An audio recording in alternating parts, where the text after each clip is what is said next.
My dear friends, my dear masters, and my dear gods,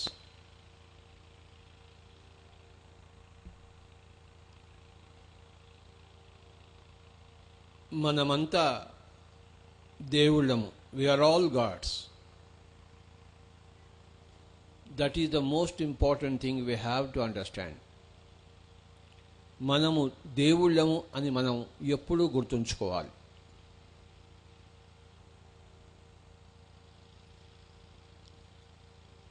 ధ్యానముతోనే ఆ జ్ఞానం వస్తుంది. ఏమిటయ్యా జ్ఞానము అంటే మనమే దేవుళ్ళము అన్నదే జ్ఞానం. ఆ జ్ఞానానికి గట్టిగా చెప్పకూడదు. That's what you have to understand.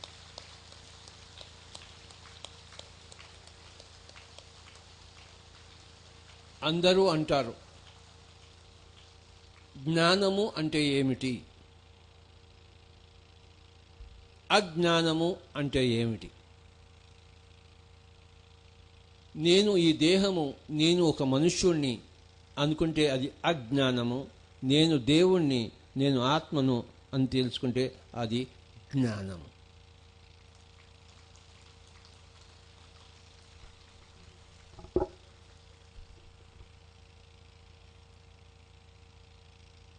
మనకి అజ్ఞానము పోవాలి, జ్ఞానము రావాలి. We have to lose our ignorance and we have to gain our wisdom. What is ignorance? What is wisdom? Ignorance is when you think you are a physical being, then that is ignorance. When you understand that you are a spiritual being, you are a God, then that is wisdom. That is jnanam.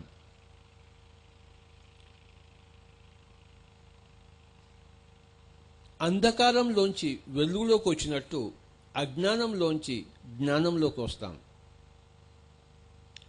అంధకారంలో ఏమీ కనపడదు, వెలుగులో మనకు అన్నీ కనపడతాయి. అలాగే అజ్ఞానంలో మనకి ఏదీ కనపడదు. మన అజ్ఞానంలోనే మనం మునిగి ఉంటాము, మన దుఃఖంలోనే మనము మునిగి ఉంటాము, మన సంశయాల్లోనే మనము మునిగి ఉంటాము. పక్కవాడి గురించి మనకి ఏమీ తెలియదు, చుట్టుపక్కల గురించి ఏమీ తెలియదు. ఎందుకంటే అంధకారంలో జీవిస్తున్నాం. We are living in darkness. When you think that you are a human being, you are living in total darkness. You can't see anything around. కానీ ఎప్పుడైతే నువ్వు జ్ఞానంలో ప్రవేశిస్తావో అప్పుడే నువ్వు చుట్టుపక్కల వాళ్ళందరినీ చూస్తావు. అంతవరకు చూడవు. నీ ఊహల్లోనే నువ్వు ఉంటావు, నీ భ్రమల్లోనే నువ్వు ఉంటావు, నీ అజ్ఞానంలోనే నువ్వు ఉంటావు, నీ అంధకారంలోనే నువ్వు ఉంటావు. కానీ చుట్టుపక్కల ఉన్న వాటిని వేటిని గమనించలేవు. ఏదీ అర్థం కాదు. When you are in ignorance, you can't see anything outside. పెళ్ళాంతో ఉంటావు, పెళ్ళాం అర్థం కాదు. మొగుడుతో ఉంటావు, మొగుడు అర్థం కాడు. పిల్లలతో ఉంటావు, పిల్లలు అర్థం కారు. పక్కింటి వాళ్ళతో ఉంటాం, పక్కింటి వాళ్ళు అర్థం కారు. జంతువులతో ఉంటాం, జంతువులు అర్థం కారు. పక్షులతో ఉంటాం, పక్షులు అర్థం కారు.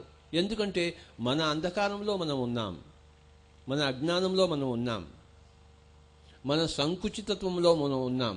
కానీ ఎప్పుడైతే అంధకారంలోంచి ప్రకాశంలోకి వస్తామో, మై డియర్ ఫ్రెండ్స్, మొట్టమొదటిసారి చుట్టుపక్కల వాటన్నిటిని చూస్తాం.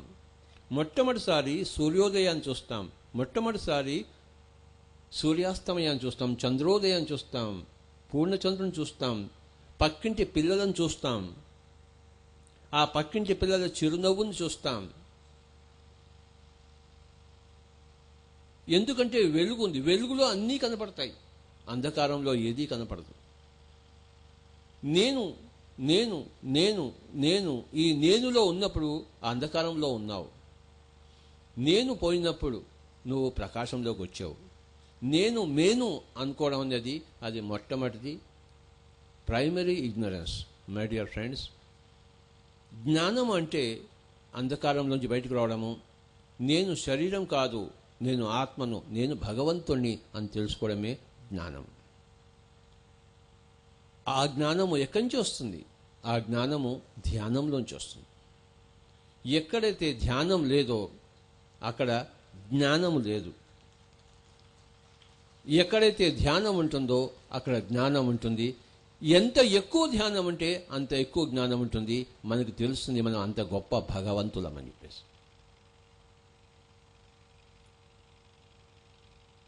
అజ్ఞానంలో నేను చాలా అల్పుణ్ణి, ఇన్ఫీరియారిటీ కాంప్లెక్స్ ఉంటుంది. కానీ జ్ఞానంలో సుపీరియారిటీ కాంప్లెక్స్ ఉండదు, ఇన్ఫీరియారిటీ కాంప్లెక్స్ కూడా ఉండదు. రెండు కాంప్లెక్స్ లేనిదే జ్ఞానం.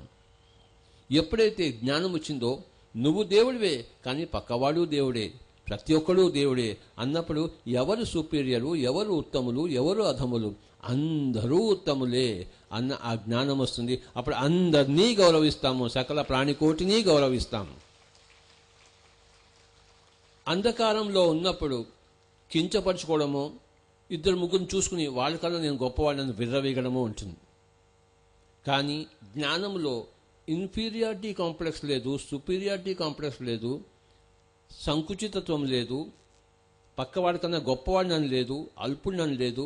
మై డియర్ ఫ్రెండ్స్, జ్ఞానం అంటే సర్వత్రా ఆ వైభవాన్ని చూడడం, మన వైభవాన్ని మనం తిలకించడం, సకల ప్రాణికోటి యొక్క వైభవాన్ని మనం గుర్తించడము.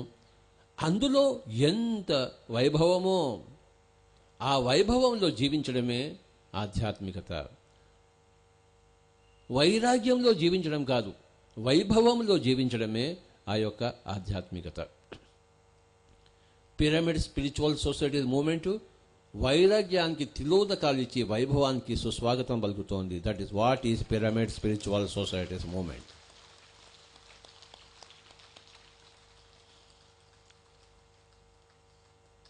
జ్ఞానులకు అంటే మాస్టర్లకు అంటే ఎన్లైటెండ్ బీయింగ్స్కు ప్రతి క్షణము వైభవమే,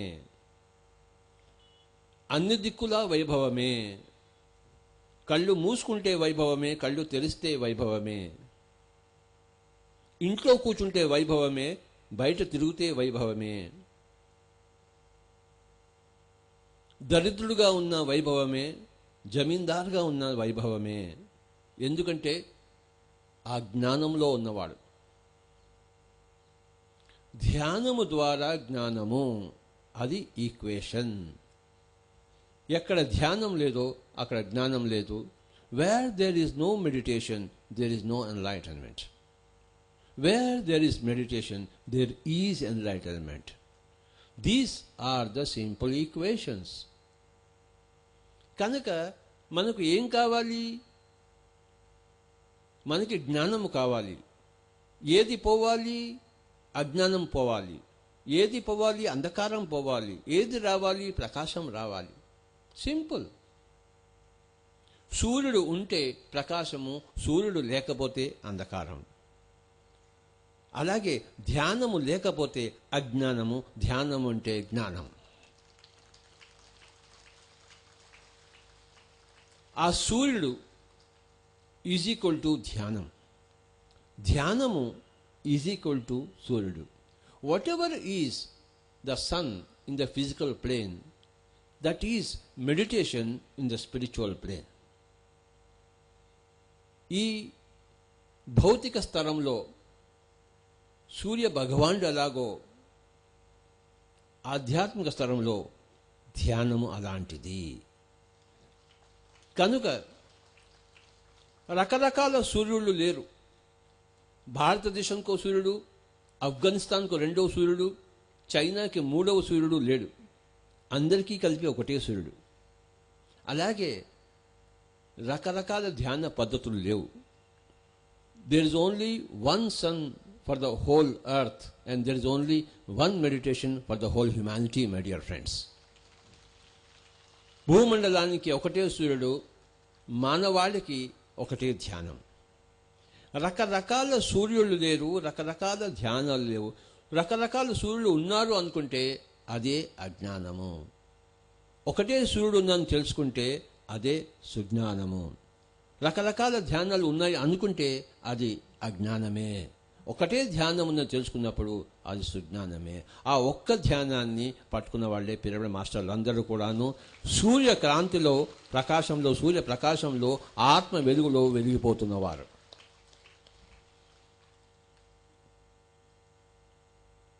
రకరకాల ధ్యాన పద్ధతులు లేవు my dear friends. There is only one meditation, that is Anapanasati, శ్వాస మీద ధ్యాస. That's all.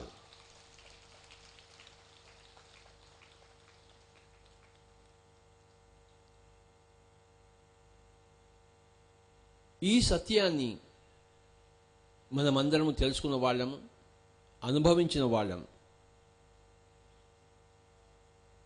ఇంకేమీ అక్కర్లేదు, జ్ఞానం ఒక్కటే చాలు.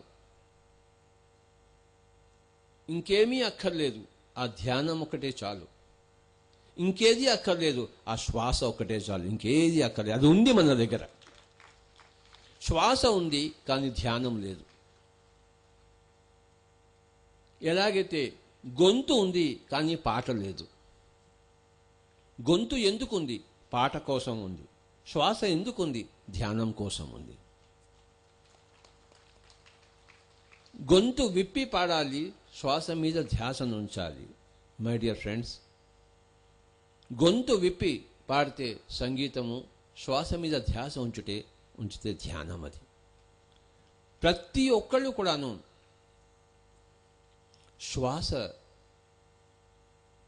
ఆ శ్వాసలోంచి సకలము తీసుకోవాలి. ఆ శ్వాస మీద ధ్యాస అన్నదే అక్షయ పాత్ర, అదే కామధేనువు, అదే కల్పతరువు, అదే చింతామణి, అదే వజ్రాయుధము, అదే ఐరావతం. ఐరావతం మీద కూర్చున్నవాడు కామధేనువు ఉన్నవాడు, కల్పతరువు ఉన్నవాడు, చేతిలో వజ్రాయుధము ఉన్నవాడు చింతామణి, చింతలన్నీ తీసే మణి. వజ్రాయుధము ప్రతి సమస్యను ఈ శ్వాస మీద ధ్యాసే ఖండిస్తుంది. ఐరావతము ఏనుగు మీద అంబారి, అది ఎలాంటి ఏనుగు? ఐరావతం. కామధేనువు అన్నీ ఇస్తుంది, సకల కామాలు తీరుస్తుంది ఈ ధ్యానము.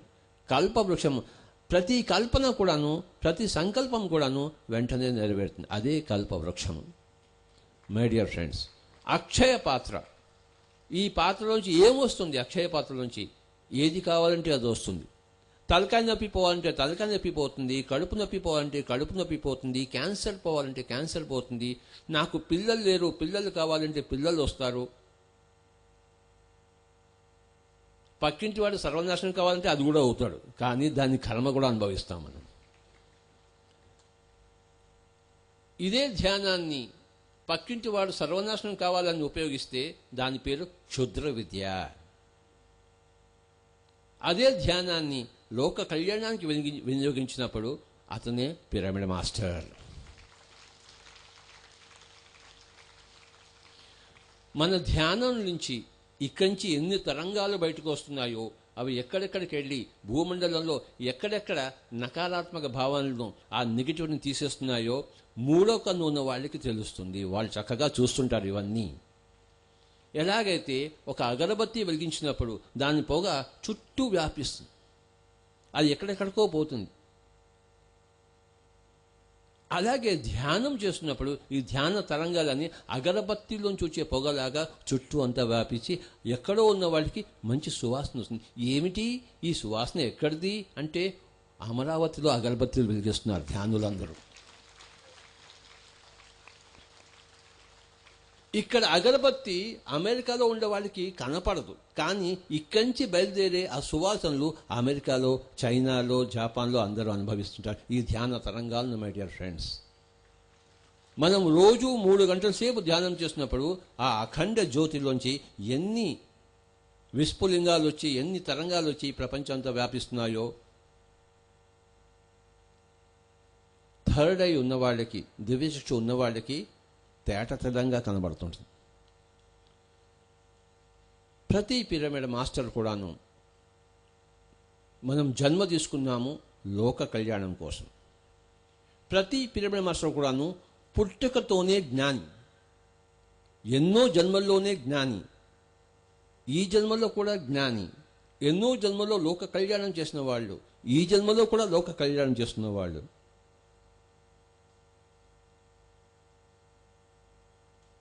లోక కళ్యాణం చేయడం మనకి కొత్త ఏమీ కాదు, ఈ జన్మలో నేర్చుకున్నది కాదు. అందుకే ముట్టుకోగానే పువ్వు పుట్టగానే పరిమళించినట్టు పిరమిడ్ మాస్టరు పుట్టినప్పుడే ఒక గొప్ప మాస్టర్. అయితే ధ్యానంలోకి వచ్చేంత వరకు నేను అంత గొప్ప మాస్టర్ అని తెలియదు. ధ్యానంలోకి రాగానే తెలిసిపోతుంది. ధ్యానానికి వచ్చిన మరుసటి రోజు నుంచే అందరికీ అనుభవం పక్క వాళ్ళకి చెప్పడం మొదలు పెడతారు. అది అసంభవం గత జన్మలో లేకపోతే. ఇక్కడ ఉన్న పిరమిడ్ మాస్టర్లు అందరూ కూడాను గత జన్మల్లోనే పిరమిడ్ మాస్టర్స్, గత జన్మల్లోనే జ్ఞానులు, గత జన్మల్లోనే ధ్యాన యోగేశ్వరులు. ఈ జన్మలో రకరకాల ప్రణాళికతో వచ్చిన వాళ్ళము, రకరకాల ప్రాంతాల్లో పుట్టిన వాళ్ళము, రకరకాల భాషల్లో వెలుగుతున్న వాళ్ళము.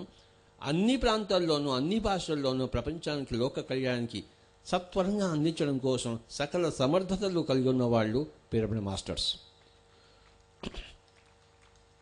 ధ్యానము చాలా చాలా చాలా చాలా కష్టము అని చెప్పేసి పుస్తకాలు రాయబడింది, అది సత్యం. కానీ ఎన్నో జన్మలో ఎంతో ధ్యాన యోగం చేసిన వాళ్ళే పిరమిడ్ మాస్టర్లు. అంత కష్టం చేసినప్పుడే ఇంత పిరమిడ్ మాస్టర్గా వచ్చారు. ఊరికే రాలేదు, ఆషామాషిగా రాలేదు మై డియర్ ఫ్రెండ్స్. కనుక మంగళంపల్లి బాలమురళీకృష్ణ గారికి 5 ఏళ్ల వయసుకే ఆయన గొంతు విప్పి బ్రహ్మాండంగా కచేరీలు చేశాడు. ఎలా చేశాడు అంటే గత జన్మల్లో ఆయనకి ఎంతో ఎంతో ఎంతో అనుభవం ఉంది. మొజార్ట్ 4 ఏళ్లకే గొప్ప కీర్తనలు రచించాడు. 4 ఏళ్లకే ఎలా రచిస్తాడబ్బా అంటే గత జన్మల్లోనే ఎంతో సంగీతం నేర్చుకుని ఉన్నాడు. పుట్టుకతోనే పరిమళించినట్టు ఎంతో గత జన్మలో సాధన చేసినప్పుడు ఏమవుతుంది, పుట్టుకతోనే పరిమళిస్తుంది. పిరమిడ్ మాస్టర్లు అందరూ కూడా పుట్టుకతోనే పరిమళించిన వాళ్ళు, ఎన్నో జన్మల్లో ధ్యాన యోగం చేసిన వాళ్ళు. అందుకే అంత సులభంగా అంత ఈజీగా ధ్యానంలోకి వెళ్ళిపోతారు, లేకపోతే అది అసాధ్యం. కనుక మై డియర్ ఫ్రెండ్స్, మనము ఎంత ధ్యాన సాధన చేసామో మనకే తెలుస్తుంది. ధ్యానం చేసినప్పుడు ఇవన్నీ తెలుస్తాయి. ఒక్కసారి అలా ధ్యానం చేయగానే గత జన్మ నుంచి జ్ఞానం అంతా ఒక్కసారి మళ్ళీ మనకి ముందుకు వస్తుంది. అంతవరకు నాకేమీ తెలియదు అనుకుంటాం, ఉన్నట్టుండి ఆత్మ ప్రకాశం ప్రవేశించి వాయబ్బా ఇంత చక్కగా ఉందేమో, ఇంత చక్కగా ఉందేమిటి అని మనం సంబరపడిపోతాం. We are all pyramid masters. ఎన్నో ఎన్నో జన్మల్లో ధ్యాన యోగం చేసిన వాళ్ళం. మనమేమి చిన్నప్పుడు ఆశ్రమాల్లో పుట్టి పెరగలేదు, మనం పక్క సంసారాల్లో పుట్టి పెరిగాం. కానీ ఇంత ధ్యానం ఎలా వచ్చింది మనకి, ఎలా అబ్బింది మనకే ఆశ్చర్యం వేస్తుంది మన ధ్యానం గురించి. చప్పట్లు కొట్టుకుందాం మనమే మై డియర్ ఫ్రెండ్స్. ఇదంతా కూడాను గత జన్మల సంస్కారము. ప్రస్తుత జన్మ గత జన్మల నుంచి వచ్చింది. భవిష్యత్తు వర్తమానంలోంచి బయలుదేరుతుంది. వర్తమానము గతం నుంచి వచ్చింది.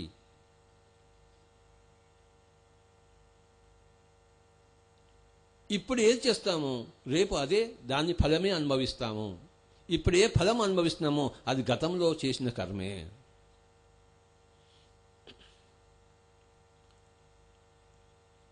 మన కృప మన మీద ఉండాలి. మన కర్మ ఫలంగా మారుతుంది. మన అభ్యాసము మన సిద్ధత్వంగా మారుతుంది. Our practice becomes our perfection. 3 గంటల సేపు ధ్యానం చేశామంటే, 3 గంటల సేపు అభ్యాసం చేశామంటే దాని ఫలితంగా ఒక 3 కేజీల సిద్ధత్వం మనం పొందుతాం. Practice practice practice. Practice before perfection, practice after perfection. Bismillah Khan సంగీతం అభ్యాసం చేయడా? త్యాగరాజు చేయడా? పైలోకాల్లో త్యాగరాజు ఊరికే కూర్చున్నాడా, పడుకున్నాడా? ఆయన సాధన చేస్తున్నాడు. బిస్మిల్లా ఖాన్ పైకి ఊరికే కూర్చున్నాడా? ఆయన సాధన చేస్తున్నాడు. శివుడు ఎప్పుడు తపస్సు చేస్తూనే ఉంటాడు కదా. ఆయన తపస్సు మానేశాడా? ధ్యానం మానేశాడా? ఎప్పుడైనా మానేస్తాడా? ఇది మానేయవలసిందేనా ఏ లోకంలో ఉన్నా? కాదు. Practice before perfection and practice after perfection, my dear friends. Practice is for ever and perfection is after lot of practice. But even after perfection there is a continuous practice. Practice ఎప్పుడూ వీడదు, గుర్తుంచుకోండి. ఏ లోకంలో పోయినా, ఏ తలంలోకి పోయినా ఈ ధ్యాన అభ్యాసం అన్ని లోకాల్లోనూ ఎప్పుడూ నిరతం ఉంటూనే ఉంటుంది. Remember this great point. Practice before perfection and practice after perfection. ఎప్పుడూ ప్రాక్టీస్ ఉంటూనే ఉంటుంది, ఉంటూనే ఉంటుంది, ఉంటూనే ఉంటుంది, ఉంటూనే ఉంటుంది. ఇంద్రాది దేవతలందరూ వాళ్ళకి ఏదో ప్రాబ్లం వచ్చి ఒకరోజు కైలాసానికి వెళ్ళారు. అక్కడ శివుడు ధ్యానం చేసుకుంటూ ఉన్నాడు. ఆయన ధ్యానం చేసుకుంటే వాళ్ళందరూ ముందు కూర్చున్నారు. ఒక గంట సేపు కూర్చున్నారు. తర్వాత ఆయన మెల్లిగా కళ్ళు తెరిచాడు శివుడు. ఈ దేవతలంతా ఒక ప్రశ్న అడిగారు శివుడిని. స్వామి, మేము ఎంతో తపస్సు చేసి కైలాసానికి వచ్చి మీ దగ్గర మా ప్రాబ్లం సొల్యూషన్ తీసుకోవాలని మేము వస్తే మీరు కూడా ధ్యానంలో కూర్చున్నారు, మీరెందుకు కూర్చున్నారు అని. అప్పుడు శివుడు అన్నాడు, నాయనా, నీకు నేను గొప్ప, నాకన్నా గొప్పవాళ్ళు చాలామంది పైలోకాలు ఉన్నారు, వాళ్ళతో నేను సంపర్కం చేస్తున్నాను అన్నాడు. అంటే నీకు నా గురించే తెలుసు, నాకు నాకన్నా పెద్దవాళ్ళ గురించి తెలుసు. మనకి తెలిసినంత వరకు పరమశివుడు కైలాసము పరమలోకము. కానీ అక్కడికి పోయిన తర్వాత అక్కడి ఇంకా ఎన్నో మనకి తెలుస్తూనే ఉంటాయి. ఇది అలా హనుమంతుడు తోకలా పోతూనే ఉంటుంది, మై డియర్ ఫ్రెండ్స్. తాటిని తన్నినవాడు ఒకడు ఉంటే ఆ తాటిని తన్నేవాడి తల తన్నేవాడు రెండోవాడు ఉంటాడు. కనుక మై డియర్ ఫ్రెండ్స్, పోతున్న కొద్దీ లోకాలు కనబడుతూనే ఉంటాయి.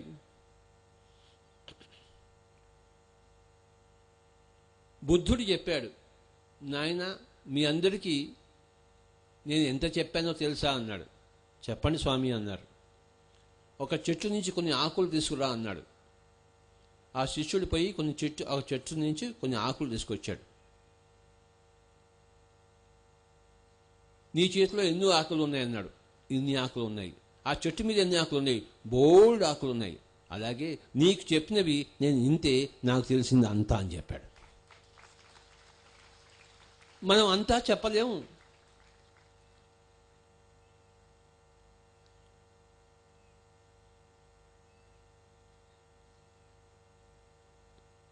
మనం చెప్పగలిగింది చాలా కొంత. మనం తెలుసుకోవాల్సింది ఎంతో ఉంటుంది. కానీ ఆ చెప్పవలసింది, ఆ చెప్పడం కోసమే ఆ రెండు ముక్కలు, ఆ చేతిలో ఉండే ఆకులు, ఆ కాస్త చెప్తే చాలు పక్కవాడికి, వాడికి కూడా అంత అర్థమవుతుంది. ఒక చెట్టును తీసుకుని ఇవ్వలేము పక్కవాడికి, ఒక విత్తనం ఇస్తే చాలు, ఆ విత్తనాన్ని వాడు చెట్టుగా చేసుకుంటాడు. చెట్టును ఎవడో ఇవ్వలేడు. We give the seeds. మనకొంత జ్ఞానాన్నన్నా ఎవరికీ ధారపోయలేము. కానీ ఆ జ్ఞానం యొక్క సూత్రము, ఆ ధ్యానం యొక్క సూత్రము, ఆ చెట్టు యొక్క విత్తనము, ఆ శ్వాస మీద ధ్యాస అన్నది అందరికీ చెప్తే వాళ్ళు ఆ విత్తనాలు తీసుకుని వాళ్ళు పెద్ద పంటలు పండించుకుంటారు, పెద్ద వనాలు పెట్టుకుంటారు. You cannot give a tree to others, but you can give a seed to others. ఒక వృక్షాన్ని ఎవరికి ఇవ్వలేము, కానీ ఒక విత్తనాన్ని ఎంతమందికైనా ఇవ్వచ్చు. ప్రతి ఒక్కరికి ధ్యానం చెప్పడం అంటే ప్రతి ఒక్కరికి ఒక ధ్యాన విత్తనాన్ని ఇవ్వడము. ప్రతి వాడికి నాయనా నువ్వు దేవుడివి అని చెప్పినప్పుడు వాడికి ఒక జ్ఞాన విత్తనాన్ని మనం ప్రసాదిస్తున్నాము. ఒక జ్ఞాన విత్తనాన్ని ప్రసాదించడమే ప్రతి ఒక్కరికి, ప్రపంచంలోనే ప్రతి ఒక్కరికి ప్రసాదించడమే అదే పిరమిడ్ మాస్టర్ యొక్క పని. ధ్యాన విత్తనం అంటే నాయనా, ధ్యానం అంటే శ్వాస మీద ధ్యాస అని. జ్ఞాన విత్తనాన్ని అంటే నాయనా నువ్వు ఒక దేవుడివని. ఎందుకంటే జ్ఞానం అంటే దైవత్వం. నువ్వే దేవుడు, తత్వమసి, నువ్వు దేవుడివి. అహం బ్రహ్మాస్మి, నేను దేవుడిని. తత్వమసి, నువ్వు దేవుడివి. నువ్వు దేవుడివి అని చెప్పడమే జ్ఞాన విత్తనాన్ని ఇవ్వడము. నీ శ్వాస మీద నువ్వు ధ్యాస ఉంచు అని చెప్పడమే ధ్యాన విత్తనాన్ని ఇవ్వడము. ఈ ధ్యాన విత్తనాన్ని తన జీవితంలో సాగు చేసుకుని, ఆ జ్ఞాన విత్తనాన్ని తన జీవితంలో సాగు చేసుకుని మనము ఏం పొందామో, ఒక పిరమిడ్ మాస్టర్ ఏం పొందాడో పక్క వాళ్ళు కూడాను అచిరకాలంలో పొంది వాళ్ళు పిరమిడ్ మాస్టర్ అవుతారు. అందరూ పిరమిడ్ మాస్టర్లు ఒకటే, మాస్టర్ కాని వాళ్ళందరూ ఒకటే, మాస్టర్ అయిన వాళ్ళు అందరూ ఒకటే. ఎలాగైతే ఒక స్త్రీ తల్లి అయినప్పుడు తల్లి, తల్లి కానప్పుడు తల్లి కాదు. 70 ఏళ్ళు వచ్చినా తల్లి కాకపోతే ఆ స్త్రీ తల్లి కాదు. 10 ఏళ్ళైనా స్త్రీ తల్లి కావచ్చు, తల్లి అయినప్పుడు తల్లి తల్లే. ఒక స్త్రీ తల్లి అయినప్పుడు ఎలా ఉంటుందో ప్రతి మనిషి ధ్యానంలోకి వచ్చినప్పుడు అలా భగవంతుడిగా తనను దాలు చేసుకుంటాడు. Very very simple. Every lady should become a mother, every person should become a God. తల్లి కావలసిన సరంజామంతా లోపల ఉంది. ప్రతి స్త్రీ కూడాను తల్లి కావలసిన ఆ యూటిరస్ సరంజామంతా ఉంది. బయట నుంచి కనపడదు సరంజామా, లోపలంతా ఉంది. అలాగే మన దగ్గర సర్వశక్తులు ఉన్నాయి, బయట నుంచి కనపడవు, కానీ సర్వశక్తులు లోపల ఉన్నాయి. విత్తనంలో వృక్షం ఉంది, ఆ విత్తనం కోస్తే వృక్షం కనపడదు, కానీ విత్తనంలో వృక్షమంతా ఉంది. ప్రతి స్త్రీకి ఇక్కడ లోపలంతా ఉంది. తాను తల్లి కావడానికి, ఒక సృష్టికర్త కావడానికి, ఒక పిల్లాడిని పుట్టించడం కోసం అంత సరంజామంతా ఉంది. కానీ ఆ తల్లి కావాలంటే ఆ స్త్రీ ఏ ప్రక్రియ చేయాలో ఆ ప్రక్రియ చేసే తీరాలి. అప్పుడే ఆ స్త్రీ తల్లి అవుతుంది. అలాగే మనకి కావలసిన సరంజామంతా ఉంది. 3వ కన్ను ఉంది, కుండాలని అంతా ఉంది, చక్రాలన్నీ ఉన్నాయి, 7 శరీరాలు ఉన్నాయి, సర్వశక్తులు ఉన్నాయి, నిక్షిప్తమై ఉన్నాయి. కానీ ఏ ప్రక్రియ చేయాలో ఆ ప్రక్రియ చేయకపోతే అది జాగృతము కాదు కదా. ఆ ప్రక్రియ ఏంటంటే ఇగో కళ్ళు 2 మూసుకుని శ్వాస మీద ధ్యాస ఉంచడం, అంతే. ఆ స్త్రీ తల్లి, స్త్రీమూర్తి మాతృమూర్తి అయిపోతుంది. మై డియర్ ఫ్రెండ్స్, ధ్యాన చక్రం ప్రతి ఒక్కరికి కూడాను ఈ ధ్యాన చక్రంలో 11 రోజుల ఇంత గొప్ప ఒక గొప్ప కాంతి పుంజం ఇక్కడ తయారవుతుంది. ఇక్కడి నుంచి ఆ విస్ఫులింగాలన్నీ ప్రపంచం అంతా వ్యాపిస్తున్నాయి. 2012 కల్లా ధ్యానం ప్రపంచం అయి తీరుతుంది మన అందరి వల్ల. ఇక్కడ కూర్చుని ధ్యానం చేస్తున్న వాళ్ళందరి వల్ల కూడాను 2012 కల్లా the whole world will become a ధ్యాన జగత్. అది నిశ్చితము, అది నిశ్చితము, అది నిశ్చితం.